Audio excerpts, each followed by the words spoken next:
Okay, good morning everyone. So, as a bit of a difference from everybody else, I'll be using English today. However, rest assured, everybody else in our company speaks Chinese, so you don't have to worry about that. Also our slides, I'm going to have Chinese slides, so I have to keep some notes here with my English version on it as well. So I'd like to ask a question from everyone. How many of you are here today because you want to either start a new brand or develop your current brand? Okay, well that's not a big surprise, right? Considering this is called Brand Talks. However, considering this event, I'd like to ask also, what do you think is the most important thing about creating a brand? Now, I think a lot of you are very sophisticated with this, that's why you're here today. But a lot of people would probably say, oh, a beautiful logo, you need a new website, CIS, design, right? Now, these are all very important things, but are these the most important things for your brand? I would say no, no, no, and no, right? So, what is the most important thing? Well, I would say having the right foundation for your brand is key. Now, this goes whether you are a B2B brand or a B2C. The most important thing would be to establish this solid foundation before you even get to anything as far along as branding or design and so on. If you don't have the right strategy foundation to base your brand on, all the rest is kind of an empty, pretty shell, right? But how to establish this foundation?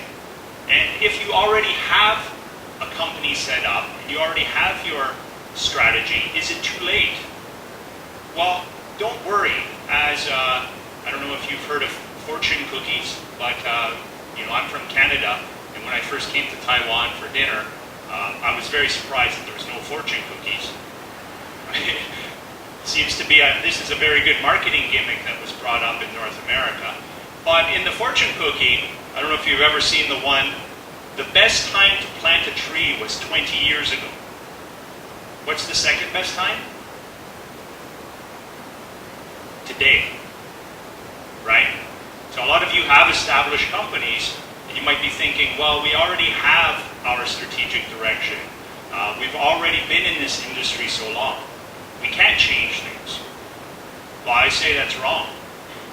Many of the challenges that Taiwan is facing and Taiwanese companies are facing, these are things that we have to look at today before we get into the business of building your brand. All right, I'd like to just take a look at several companies that I think have been successful in either changing their strategy or creating the new one to begin with.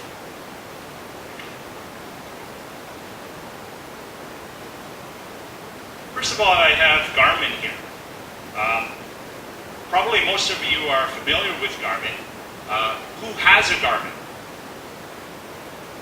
Okay, many of you, right? You might have activity trackers. If you're into cycling, it's almost a byword for the computer. Kind of like in Canada and America, we say, instead of tissue, we say Kleenex, right? Just like a zipper was a brand name. Now it's just become the word. Same thing with Garmin. You might have a different brand of bicycle computer, but I often will say, oh, what does your Garmin say? Right? Now, Garmin is a great example of a company that started off in the GPS area. And as you remember, in the 2000s, it was a great time to be a GPS manufacturer. But then what came along that sort of made this a little bit scary? The iPhone, also cheap GPS products that came on the market from China and other countries. But Garmin changed their direction. They went back and established a new area to look into sports, looking at the hardcore athletes, into aviation, into marine. This is an area that they found through research and through looking at their strategy, that the prices could hold and not getting caught into this Red Sea or Pomheim, as a lot of people say here. They created a tribe, just like I said. People talk about your Garmin all the time. So they knew what was coming up, and then they decided to find niche areas, and especially looking at areas that people are less price sensitive. They found that somebody who's going to spend 200,000 NT on a bicycle is probably not going to worry about the bicycle computer cost, right? Another great example is, because I know that a lot of you being Taiwan area, obviously the bicycle and bicycle component industry is huge here, right? And we see a lot of the same kind of thing as in the GPS market, where there's competition, so much competition. So here's a brand, Cervelo, from Canada, and they established in '95. And again, very competitive industry with a lot of Me Too products. And then what did they do? Well, they decided to focus on an area at the time that was just starting to grow fast, and that was triathlons. So they decided to focus on aero bikes, triathlon bikes, and as they progressed, they built this tribe. So many, just like with Garmin. Garmin controls about 90% of Ironman computers. People that go into Ironman, about 90% have Garmin. Cervelo is a huge percentage as well. Then they use this as their halo product.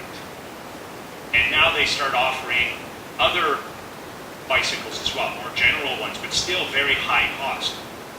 High price, I should say. So the same sort of idea. This is one strategy for building your brand, is getting out of this red ocean, identifying through research and trends, what is the best area to be in, and then to establish a tribe based on that. This brings us back to the idea of authenticity. I've worked with many Taiwanese companies, and one of the issues sometimes facing them is a little bit of a lack of authenticity, because a lot of the people running the companies maybe are not in that sport or in that industry to begin with. So you have to bring people on board that can establish these tribes, people that talk the talk, right? So with the bicycle industry, bringing the right type of people in. And we'll talk about this later, but sometimes the people you have on your team from an OEM mindset does not exactly fit with a brand building or marketing mindset. So we'll talk about that a little bit later. But this is a key part for building an authentic brand, is having the right people on board, or doing the right training for the people that you do have. Because you don't want to fire everybody, right? So another good example. Now, these two brands are ones that are more consumer-oriented. But again, being Taiwan, there's a lot of manufacturing companies, very, very good manufacturing. Here's an example here from around the area, Sunspring. They make a lot of huge manufacturer of faucets, kitchen, and bathroom accessories. And they create for some of the biggest brands in the world, Moen and Cole and so on. Now, one strategy that companies in Taiwan go for is lowering cost. But as we know, there's multiple pressures on this, right? There's rising labor costs, there's rising electricity costs, there's competition from Vietnam, China, and so on. This is one road you can go down, but it's often not the best road.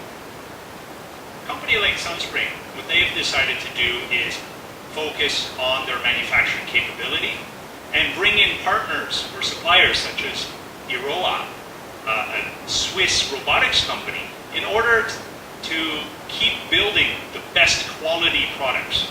And by going for this higher margin, higher value added segment, they've been able to bring back production from China to Taiwan. So they just opened up a new manufacturing plant with top of the line manufacturing capabilities. So, as we say, B2B doesn't have to be B2Boring. It could be bringing in the best capabilities and building up a brand of professionalism, of consistency, right? So you have to look at what your strengths are. If it is manufacturing and ODM, maybe sometimes the best answer is to go with that. I know I'm probably going to get in trouble because this is brand talks, but maybe the best idea is not to create a consumer brand, but to focus on what you do best. Find that out.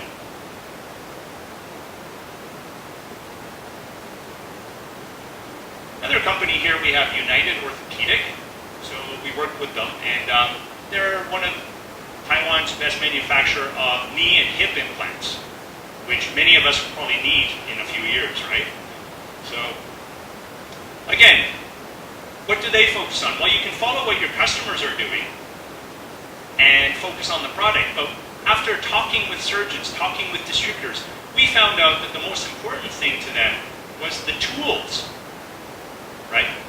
A lot of UOC's competitors focus on the product so much that they don't come up with the best tools for them. So we found this out, and their strategy became focusing on the surgeon instead of the patient, which is almost crazy if you think about it. Now, as an example of what not to do, or some of the pitfalls that companies face, is we look at, I believe it's called Taiwan.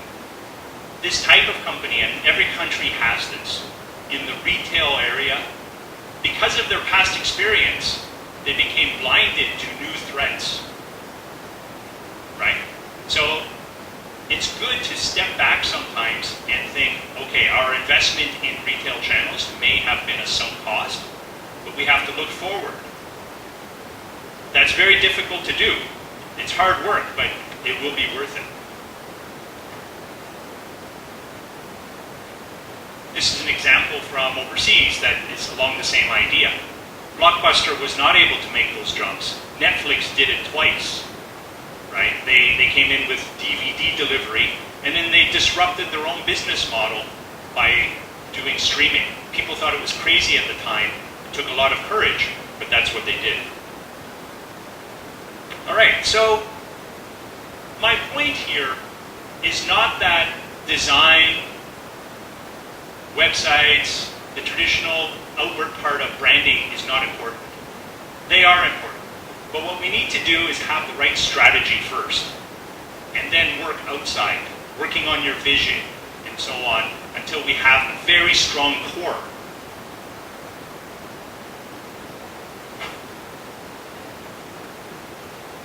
What do you have to do? Well, first, we have to listen. We have to go into your company.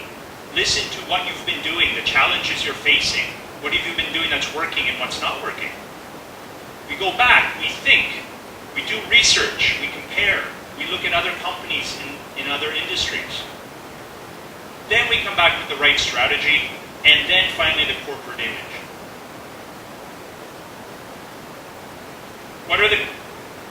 And as I just mentioned, Taiwan is facing a lot of these areas of challenges. There's the red ocean, there's new disruptive technology coming in. Do you go for it, or do you milk your current products?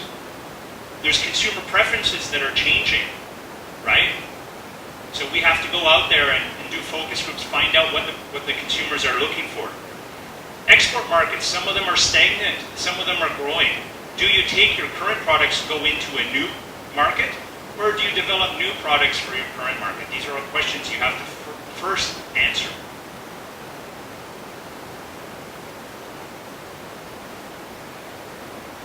Then, picking the right strategy. Is your business model sustainable? Right? Do we have to change it? Do we have to find a new way of getting to the customer? Do we have the internal capabilities, like I say, or we can do the right training for it? To teach your people how to think from a marketing perspective. Should we partner up or go alone? This is a legitimate question. Sometimes the best thing is to find a good distributor in a target market. Work with them to leverage their brand, their company, and your brand. And then in the future, maybe even purchase that distributor. I know a lot of our clients have done that, right? You're pretty much purchasing a brand to bring to your company.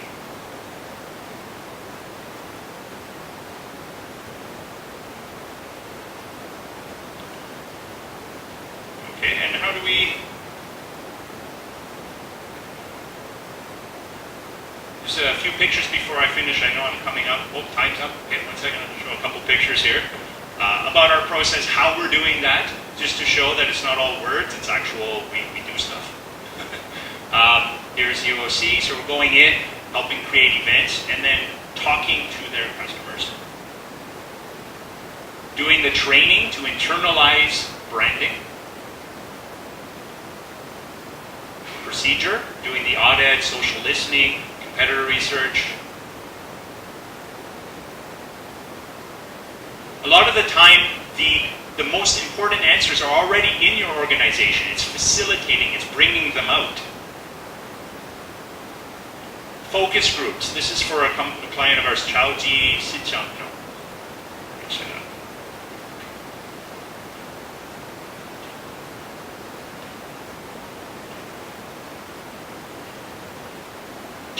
Chaoxing Keji.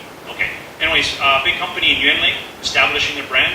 We did a focus group talking with Porsche owners and finding out what is the key need for them so that we can establish this new brand. So anyways, sorry, now the music is coming on. It's either disco time or that means I'm finished. Yeah, I'll just get to